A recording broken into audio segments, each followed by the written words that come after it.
ফেসবুকের চারিদিকে এখন শুধু বোতল আর জল নিয়ে খেলা, মানে ফেসবুক খুললেই শুধু এই ট্রেন্ডটা চলছে।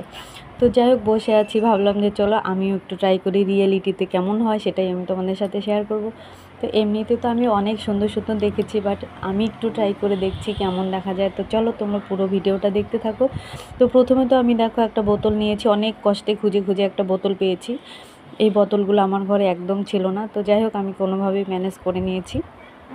তারপরে দেখো আমি কত বড় একটা সিফটিবিন নিয়ে নিয়েছি। তো সিফটিবিন দিয়ে আমি ফুটো করছিলাম, কিন্তু বোতলের মুখের দিকটা একটু শক্ত লাগছিল, হাত দিয়ে হচ্ছিল না। তাই ভাবলাম যে চলো এবার একটু আগুন দিয়ে করা যাক। তো দেখো মোমবাতি আমি জ্বালিয়ে নিয়েছি। তো এবার এই সিফটিবিনটাকে গরম করে তো এবার টপারটা বসিয়ে দেবো। তো এবার অনেকটা ইজিলি হয়ে যাচ্ছে। তো রিয়েলিটিতে কীভাবে করতে হয় বা কীভাবে কি হয়, কোন পরিস্থিতি হয়, সেটাই আমি তোমাদের সামনে তুলে ধরার চেষ্টা করছি। তো প্লিজ তোমরা দেখো, আসলে ভিডিওগুলো দেখতে খুব সুন্দর লাগে, কিন্তু